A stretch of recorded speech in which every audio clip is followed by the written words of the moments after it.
اس کے بعد ایک عنوان اور یہ ہے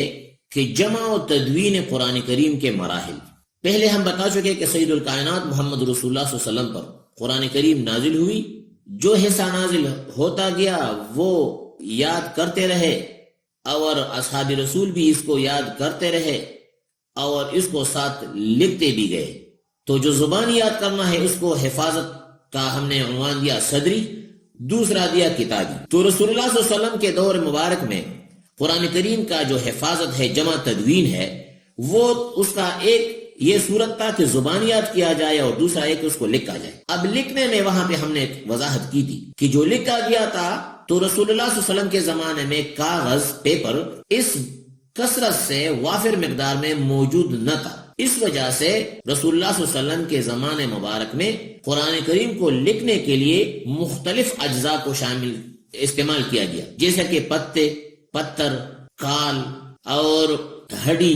اور جو ابتدائی شکل کاغذ کی جو میسر تھی اس پہ بھی لکھا گیا. مختلف اجزاء پہ، مختلف اشیاء پہ قرآن کریم لکھا بھی گیا اور زبانی بھی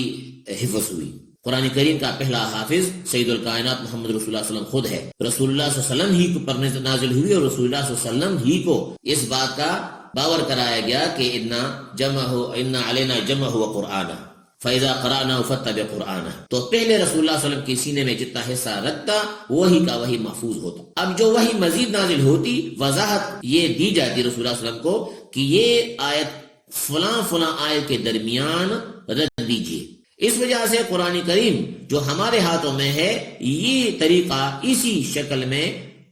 لوح محفوظ میں بھی ہے. بوقت ضرورت جو حصہ اہل مکہ کو مطلوب تھا وہاں پر مکہ میں نازل ہوا، جو مدینہ میں مطلوب تھا وہ مدینہ میں جس کی جہاں پر ضرورت تھی حکم نازل ہوئی. لیکن ساتھ یہ بھی بتایا گیا کہ یہ آیت فلاں صورت کے فلاں فلاں آیت کے درمیان رکھ دیجیے. اس وجہ سے الحمد سے والناس تک یہ ترتیب لوح محفوظ میں بھی، یہ ترتیب سے حفاظ صحابہ بھی، رسول اللہ بھی، حفاظ صحابہ بھی اس طریقے سے تلاوت کرتے ہیں. پہلا الحمد، پھر سورۃ البقرہ، پھر سورۃ آل عمران، اس ترتیب سے والناس تک. اس میں کسی قسم کی کمی بیشی نہیں کی گئی. تو صدری زبان یاد کرایا گیا، جمع تدوین اس طریقے سے، اور لکھا گیا. تدوین کیسے ہوئی؟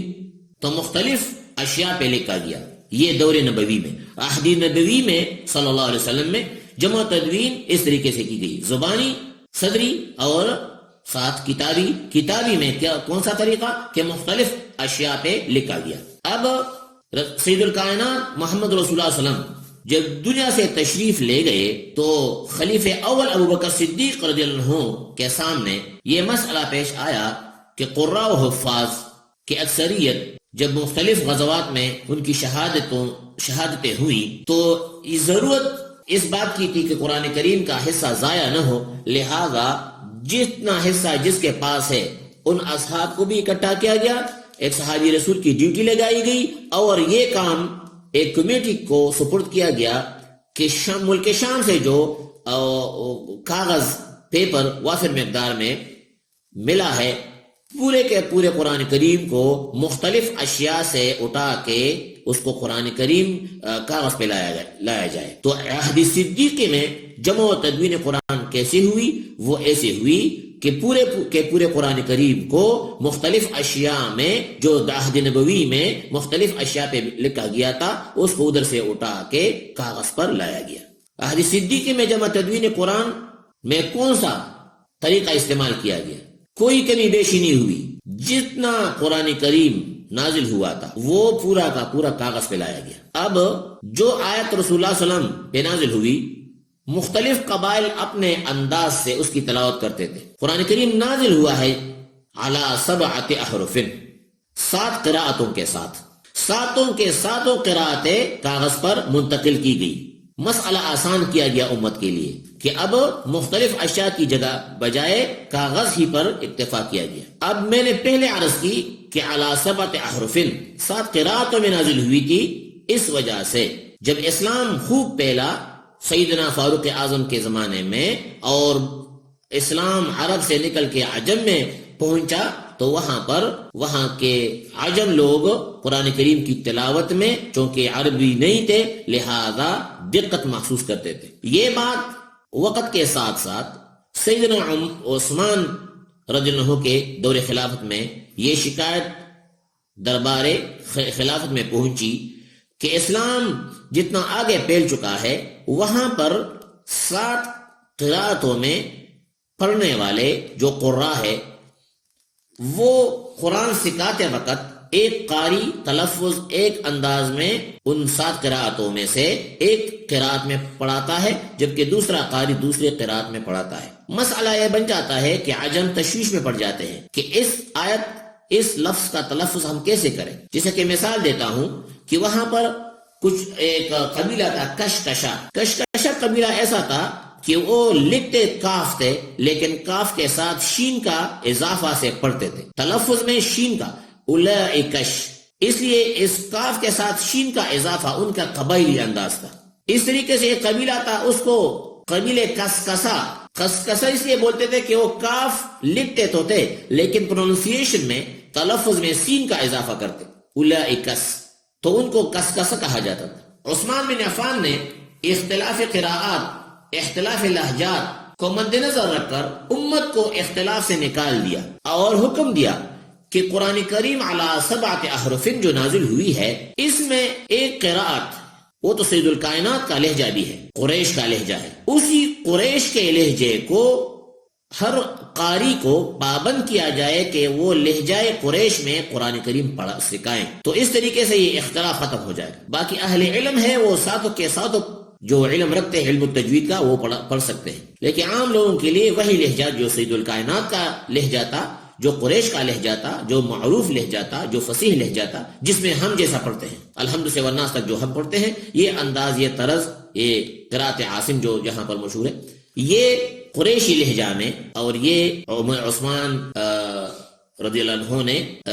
اس شکایت کا ازالہ کیا جس میں کہا گیا کہ مختلف لوگ قراء مختلف علاقوں میں قرآن سکھاتے ہیں، پڑھاتے ہیں، تو اپنے قراءت کے مطابق، اس میں وہاں پر لوگوں پر تشویش ہوتا ہے کہ ایک قبیلہ، کوئی یہاں کا بندہ دوسرے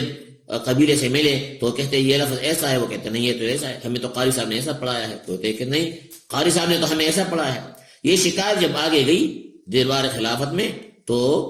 جید صحابہ کرام جو تھے وہ عالم، وہ ان کے ساتھ میٹنگ ہوئی اور ختمی فیصلہ یہ آیا کہ اس کو آپ لوگ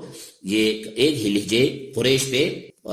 باقی رکھا جائے، باقی جو لہجات ہے اس کو سیٹ اسائڈ کیا جائے۔ اس کا ہرگز یہ مطلب نہیں ہے کہ قرآن کریم میں کمی کی گئی یا قرآن کریم میں بیشی کی گئی یا قرآن کریم میں کوئی چیز اپنے سے، نہیں، ایسی کوئی بات نہیں۔ پورے اہل اسلام کا، ہر مکتب فکر کے جید معتبر علماء کا، اہل سنت تو سارے کے سارے اور اہل تشیع بھی جو علماء ہے وہ اس بات پہ پکے ڈٹے ہیں کہ قرآن کریم جو سید الکائنات پہ نازل ہوئی ہمارے ہاتھوں میں جو ہے یہ وہی کہ وہی قرآن ہے، اس میں ایک لفظ کا نہ اضافہ ہوا ہے نہ کمی ہوئی ہے۔ تو جمع تدوین قرآن کا خلاصہ یہ ہے کہ بعد میں ضرورت کیا آئی تو امت کو سہولت کے لیے رسول اللہ صلی اللہ علیہ وسلم کے دور میں جو مختلف اشیاء پہ لکھا گیا تھا تو ابو بکر صدیق کے دور میں رضی اللہ عنہ کے دور میں اس کو کاغذ پہ لایا گیا۔ اب کاغذ پر تو لایا گیا لیکن ساتوں کے ساتوں لہجوں کے ساتھ لایا گیا۔ عثمان رضی اللہ عنہ کے دور میں ان ساتوں کے ساتوں لہجوں میں ایک لہجہ الفاظ وہی لیکن اس کو کیسے پروناؤنس کیا جائے، وما ادریکا، وما ادراکا، وما ادروکا، تو اس طریقے سے مختلف قراءات ہیں، مختلف تلفظات ہیں، اس اختلاف کو دور کرنے کے لیے عثمان رضی اللہ عنہ کے دور میں ایک ہی لہجہ پر، ایک ہی قراءت پر لایا گیا اور اس قراء کو اس کا پابند کیا گیا کہ اس طریقے سے آپ لوگوں قرآن کریم اسی قراءت، اسی لہجے میں، لہجہ قریش میں لوگوں کو پڑھایا جائے، سکھایا جائے، قراء کو اس کا پابند کیا جائے۔ اس ترتیب سے اختلاف امت ختم ہوئی اور اس ترتیب سے دور عثمانی میں قرآن کریم کے حوالے سے جمع و تدوین اس طریقے سے ہوئی۔